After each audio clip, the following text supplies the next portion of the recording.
Arnaldo Otegi, ¿qué tal? Egunon.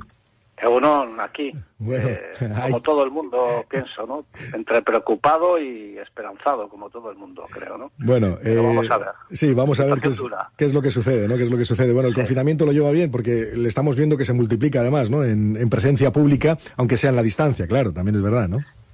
Sí, bueno, la verdad es que, bueno, nosotros lo que hacemos es compartir, pues, con toda la ciudadanía de este país, pues, los momentos duros que nos han tocado vivir, ¿no? Esta ha sido una catástrofe en términos sanitarios, una pandemia que nos ha pillado a todos con el pie cambiado y a la que estamos haciendo frente, pues, cada uno desde su perspectiva, ¿no? Nosotros desde el inicio ya dijimos que esta no era una gripe común, que había que tomar medidas drásticas, que además de una crisis sanitaria esta era una crisis económica y social, y que cuanto antes tomáramos medidas lo más drásticas posibles, antes saldríamos de esto, ¿no?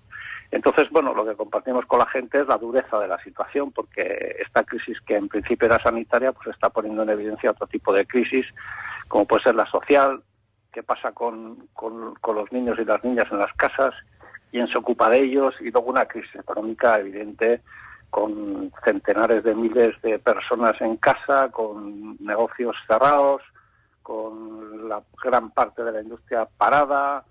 Bueno, una situación complicada, ¿no? Pero bueno, los vascos hemos tenido muchas situaciones complicadas en la historia y hemos sido capaces de sacar lo mejor de nosotros mismos para llevar esto y para sacar esto para adelante, ¿no? Pero habla de afrontar esta situación cada uno desde su óptica. ¿Cree que, por ejemplo, quien más responsabilidades tiene, en este caso empezamos por el gobierno vasco, está actuando correctamente? Bueno, nosotros en esto hemos dicho siempre una cosa, ¿no? Desde el inicio hicimos propuestas y pusimos encima de la mesa una propuesta que me parece que es de sentido común, que es, habría que haber habilitado en la comunidad autónoma y también en Navarra una mesa en la que nos juntáramos, aunque fuera por vía telemática, los agentes sociales, económicos, empresarios, sindicatos, partidos, instituciones, primero para preparar bien esta fase y para sacarle el máximo provecho posible a esta primera fase de confinamiento. Y segundo, sobre todo, para prepararnos para la segunda, que es el posconfinamiento. Bueno, esta ha sido una propuesta que estamos, y hoy también la vuelvo a repetir, poniendo encima de la mesa permanentemente y a la que no tiene respuesta positiva, al menos en esta comunidad. En Navarra las cosas se están haciendo de otra manera. Y desde nuestro punto de vista, esa es la primera impresión que tenemos. Segundo, siempre se dice en estas situaciones no hay que criticar, hay que remar, pero para poder remar juntos alguien tiene que hacer hueco en la tripulación a todo el mundo. Y aquí nos encontramos con un gobierno que no deja hacer eso. Y en tercer lugar diría, ¿cuál ha sido la impresión que nosotros hemos tenido? Pues la de un gobierno desbordado, la de un gobierno que ha llegado tarde y arrastras a muchas de las medidas que había que haber tomado desde el inicio, como nosotros planteamos, pero no porque las planteáramos nosotros, sino era porque lo que decía la Organización Mundial de la Salud, alguna parte de la comunidad científica y otros países, ¿no? Hemos llegado tarde y mal, y me da la impresión de que ahora se quiere correr demasiado para salir cuanto antes del confinamiento, cosa que nosotros también deseamos. Pero lo que decimos es, hay que salir de este confinamiento habiendo hecho las tareas que hagan posible salir del confinamiento y con garantías para la salud de la gente. Hacía referencia a la mesa de partidos. Bueno, igual tiene que ver también con la solicitud que van a hacer los partidos de la oposición, entre ellos Euskal Herria Bildu hoy mismo, de convocatorias de más reuniones de la Diputación Permanente, ¿no?, para controlar al gobierno. Es que además estamos en una situación, claro, es que a nosotros nos ha pillado con el Parlamento de los tres territorios disuelto y por lo tanto estamos con un gobierno que era un gobierno que no tenía mayoría parlamentaria, un gobierno provisional a la espera de que se hagan las elecciones autonómicas y un gobierno que no tiene control, al que no se puede fiscalizar en el mejor sentido de la palabra, con el que no podemos debatir, con el que no podemos hacer propuestas. Es decir, es una situación anómala. Para eso hay habilitado un órgano que es la Diputación Permanente, a la que se le está poniendo todos los impedimentos posibles para que se pueda reunir vía telemática. El otro día no fue una reunión de la Diputación Permanente, fue una comparecencia del Lehendakari y nosotros no queremos hacer eso. Es que no se puede seguir insistiendo en todos juntos, hay que remar y después la tripulación solo quieren en unos. Entonces, oiga, si usted quiere ir solo en la tripulación, usted entenderá que los demás podamos estar en cierta crítica política, oiga, y usted asumirá todas las responsabilidades de lo que ocurra. Porque claro, nosotros nos preocupamos mucho cuando el gobierno del Estado planteó el cese de las actividades económicas no esenciales, que era una medida que nosotros llevábamos planteando tiempo, y aquí hubo una especie de rebelión generalizada entre el Partido Nacionalista Vasco y Confebask, poniendo por encima de todo interés el interés por mantener la producción. Nosotros también estamos interesados en que se mantenga el tejido económico vasco y que se mantenga competitivas las empresas. El problema es que si a uno se le enferman las plantillas o si los centros de trabajo se convierten en el foco donde se contagio el coronavirus, pues al final no vamos a poder hacer ni una cosa ni la otra. La mejor inversión era parar la pandemia y sigue siendo parar la pandemia. Hoy leía yo que Japón, que parecía que se libraba de los efectos económicos, pues está teniendo una detracción brutal. Es decir, que esto es una crisis mundial y que de aquí no se sale cada uno con el sálvese quien pueda. Y yo creo que nosotros los vascos tenemos un espíritu comunitario que nos hace creer y nos hace tener confianza en que de esto hay que salir. Ahora, y con esto concluyo, de esto hay que salir con los valores alternativos a los que nos han traído aquí. Porque ahora es el momento, quizás no todavía, porque todavía se están produciendo fallecimientos y todavía no hemos salido de la fase del contagio, para recordar muchos de los mantras que se han mantenido aquí durante muchos años. Como eso de que había que adelgazar las administraciones públicas, como que el sector público no valía para nada, que había que hacer recortes en la sanidad pública. Aquí las políticas económicas que consisten en bajar impuestos y privatizar servicios han terminado. Y si no hacemos eso, nos encontraremos, no sabemos cuándo, con otro tipo de problema de estas características que nos pillará igual, y esto es lo que no deseamos hacer. Antes ha mencionado precisamente al Gobierno y a Confebask. ¿Usted se alinea con las tesis que algunos sindicatos han utilizado, diciendo que este Gobierno estaba secuestrado, influenciado o influido directamente por la patronal?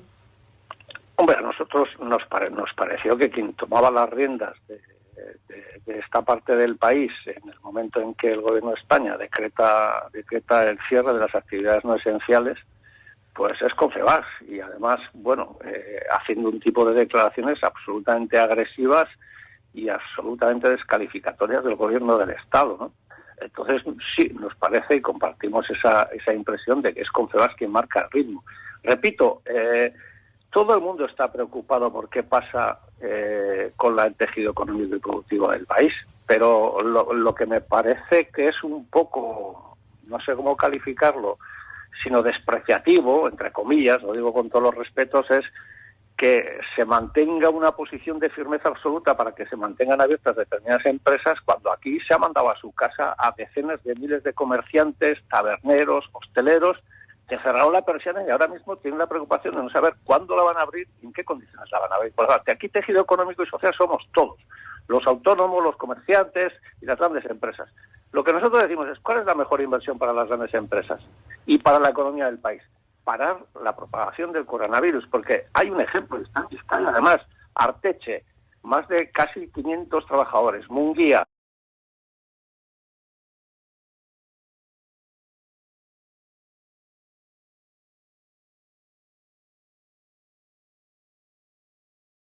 se mantiene abierta la actividad. Puede ser discutible si es esencial o no. Se enferma la compañera que lleva los asuntos sanitarios en esa empresa y esa empresa cierra. ¿Qué queremos hacer eso? Hay contagios en Mercedes, hay contagios en Volkswagen, hay contagios allá por donde usted quiera. Entonces, nosotros lo que decimos es, queremos que se vuelva a la producción, sí, pero que se haga con garantías, no pedimos otra cosa. Y si hay garantías, por supuesto que hay que mantener vivo el tejido económico y social, por supuesto, estamos de acuerdo con eso, pero con garantías, porque si no, la peor de las garantías es que se enfermen las plantillas.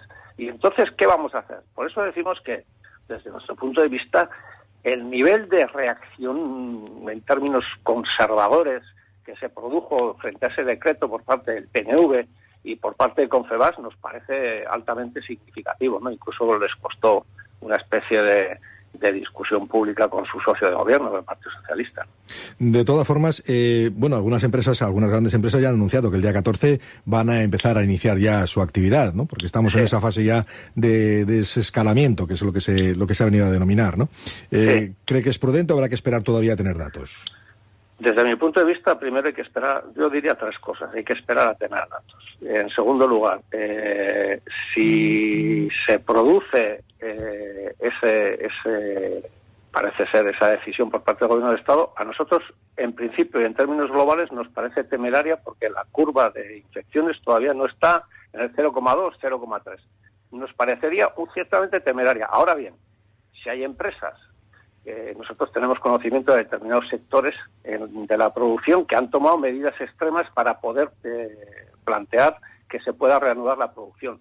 Si los trabajadores y esas empresas consideran que en su empresa en concreto, en esas empresas en concreto, existen las condiciones de seguridad suficientes, nosotros seríamos favorables. Es decir, que nosotros no nos estamos oponiendo a que se reanude la producción. Lo que decimos es, reanúdese con las garantías suficientes. Y mucho nos tememos que en muchas empresas esas garantías son insuficientes. Pero si las administraciones públicas no garantizan ni mascarillas, ni EPIs, alguien nos quiere hacer creer que existen condiciones para, en definitiva, abordar esa fase en términos masivos, pues nosotros no lo vemos como una temeridad, pero no porque nosotros tengamos una especial predilección porque la gente se quede en casa, sino es que porque podemos volver al punto de partida otra vez. Y entonces, ¿qué hacemos? ¿Nos volvemos a encerrar todos? Hay que hacer esto con una cierta responsabilidad y con una cierta seriedad. Ahora bien, yo lo que diría es, yo no creo que las administraciones públicas hayan hecho en esta fase de confinamiento las tareas que tenían asignadas. ¿Y cuáles son? Para salir de esta fase necesitamos test masivos para saber quién está contagiado y quién no. Necesitamos hacer test serológicos para saber qué parte de la población está inmune. Necesitamos una aplicación digital para hacer un seguimiento lo más estricto posible de la enfermedad, de quién está contagiado, de qué contactos tiene.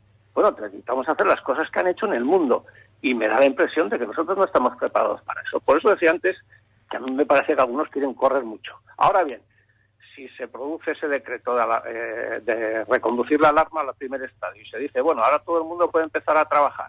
Bien, lo que decimos es, en estas condiciones, ¿alguien nos garantiza que no se reproduzca un pico de contagios? No. Ahora, hay sectores en los que los trabajadores y los empresarios han conseguido crear las condiciones de seguridad para que la gente pueda producir, pues entonces estamos de acuerdo con que se produzca. De todas formas, ha mencionado un capítulo. ¿Está de acuerdo, por ejemplo, con eso del confinamiento de los asintomáticos que pueden estar contagiados en centros públicos, centros privados? ¿No cree que esto puede colisionar con el derecho también a la libertad y demás? Aquí hay una colisión de derechos, ¿no? La protección a la salud y el derecho a la libertad.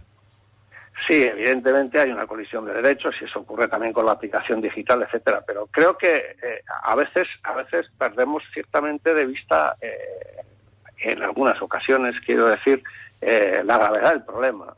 Ahí fuera hay un virus que mata a la gente y el virus no va a desaparecer. Y o el virus desaparece o hay una vacuna contra el virus y no se prevé que haya una, hasta al menos dicen en el 2021. Yo no soy epidemiólogo ni hago vacunas, pero esto es lo que dicen los expertos. Y como no tienen mucho tiempo para leer en estos días, pues se ha hecho prácticamente un especialista en estas cosas. Entonces, esto es lo que va a ocurrir. Y vamos a volver a una normalidad que no va a ser la normalidad que conocimos. Es decir, todo el mundo prevé, por ejemplo, aunque hay debate, que se va a usar mascarillas y no se va a usar mascarillas. Por lo tanto, desde mi punto de vista, primera prioridad, guardar la salud pública de la gente, proteger la salud pública de la gente. Esa tiene que ser la prioridad. El tema de los asintomáticos es un problema porque hay gente en Islandia, han hecho los test y se han dado cuenta de que el 50% de los positivos eran asintomáticos, pero contagiaban a la gente. Entonces, ¿qué hacemos con los asintomáticos? Desde luego, tomar medidas de confinamiento. Si se pueden dar en los domicilios, yo le hablo por una experiencia muy cercana. Dice, sí, tú, en el domicilio sí, pero tiene que haber 2 baños y tal. Y como todo el mundo sabe, en este país los trabajadores tenemos 2 baños en casa, 3 cocinas y 4 cuartos. Pues no, pues esto no es así.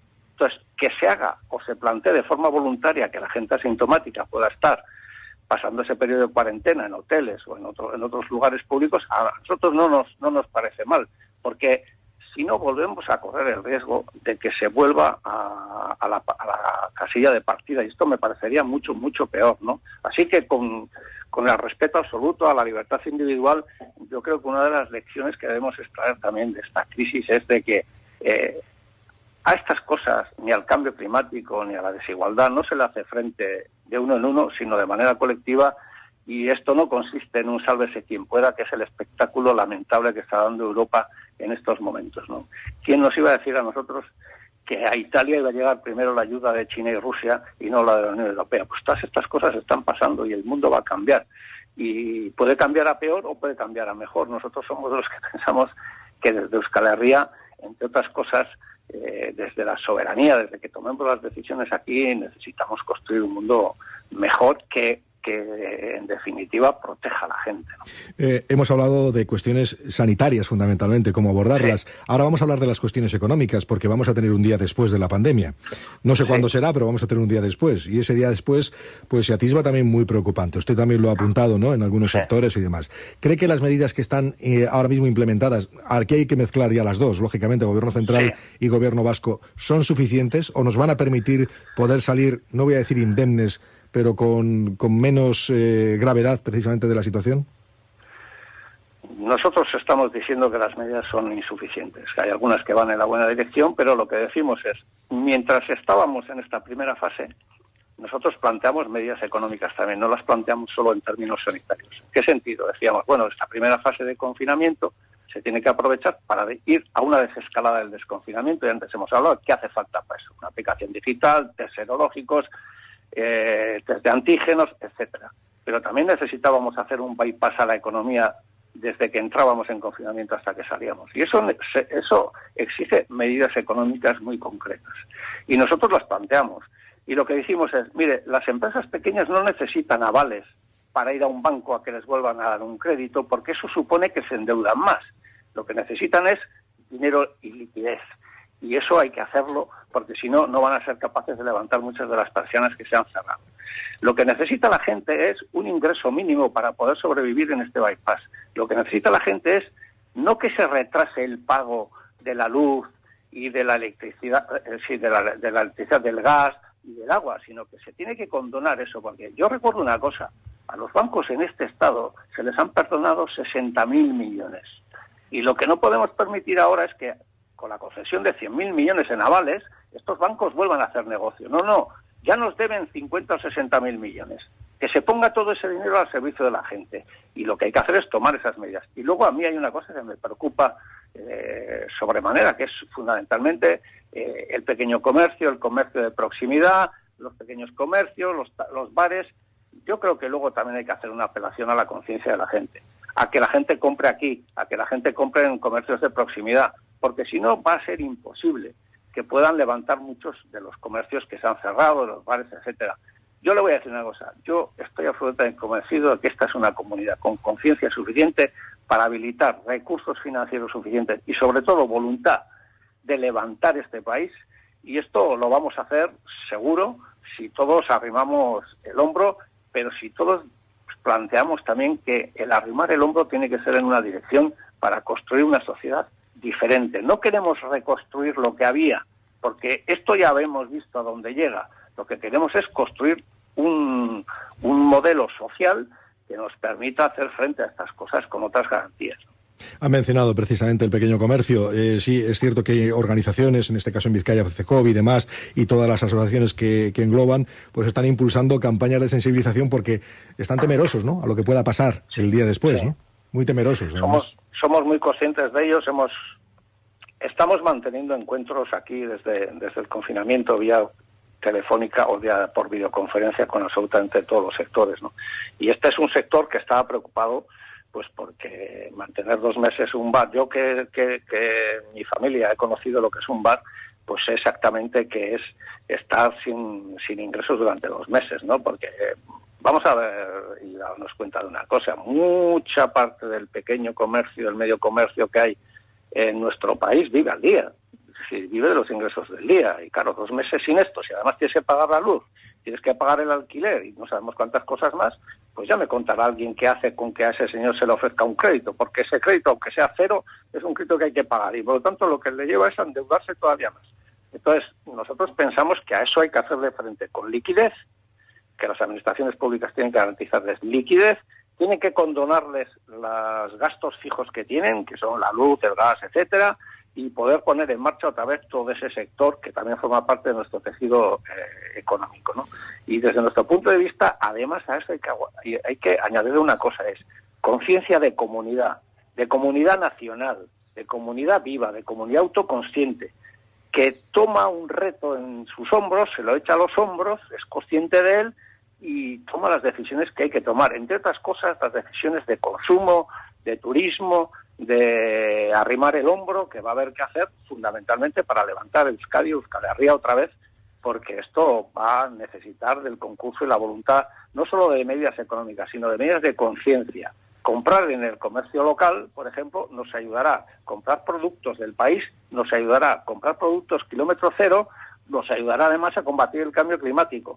Y ser conscientes de que somos una pequeña comunidad de apenas 3 millones de habitantes, que somos capaces de hacer grandes cosas, nos va a ayudar. Y desde luego la izquierda independentista va a estar ahí arrimando el hombro. Bueno, luego también hay que hablar del gobierno central. Ustedes fueron críticos cuando el gobierno de Pedro Sánchez, digamos que recentralizó, ¿no?, buena parte del poder. Al final marcaba las pautas de cuál era el comportamiento en este caso. Incluso ahora se está hablando de los pactos de la Moncloa. Ustedes se han desmarcado a las primeras de cambio. No quieren saber nada de ese planteamiento, ¿verdad?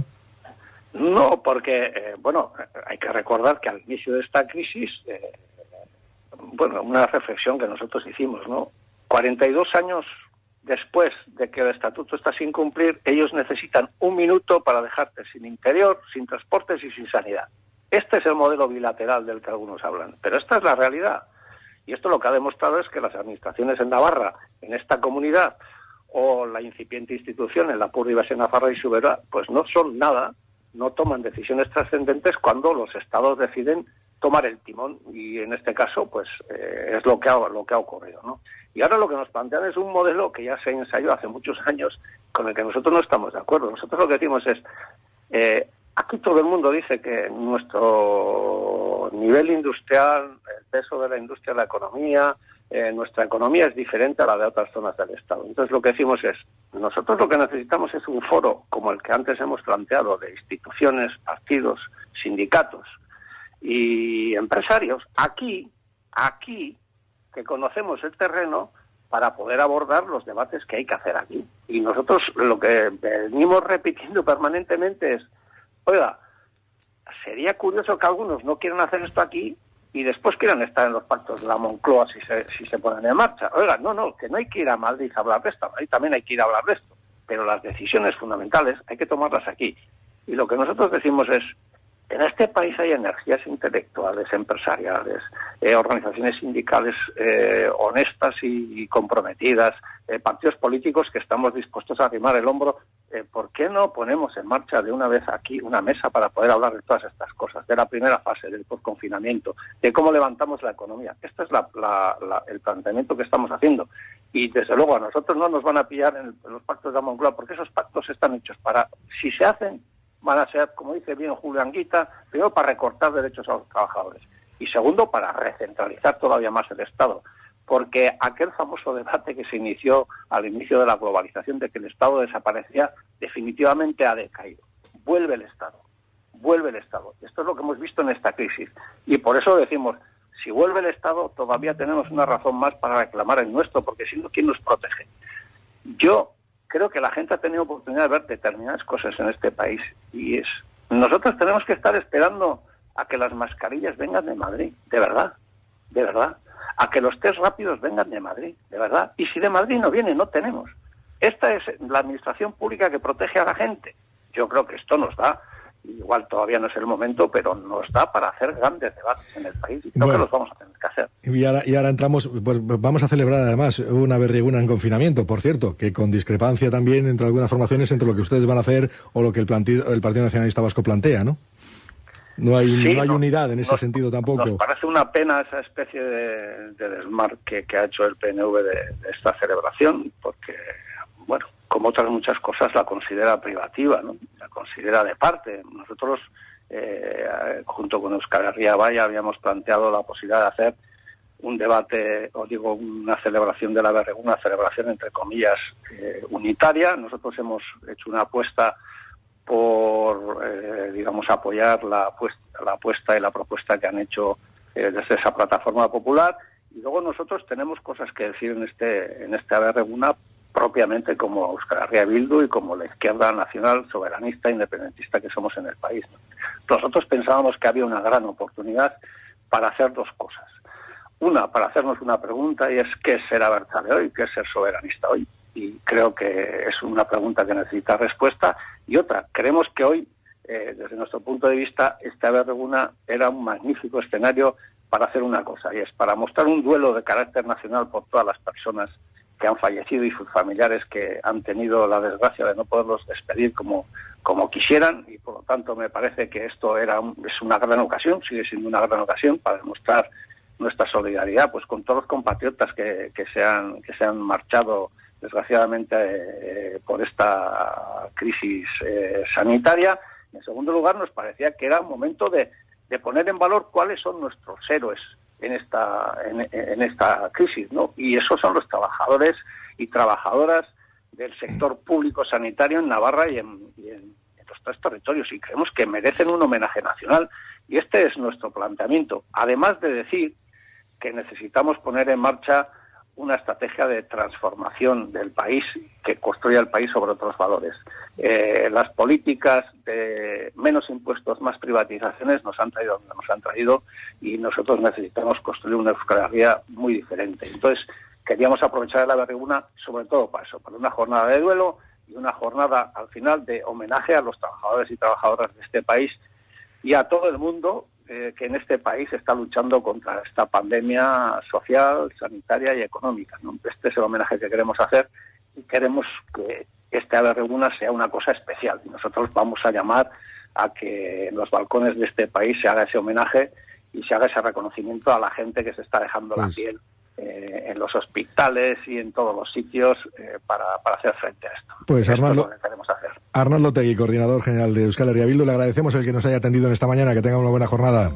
Igualmente a vosotros, y que se cuide todo el mundo. Igual, agur. Vale, agur.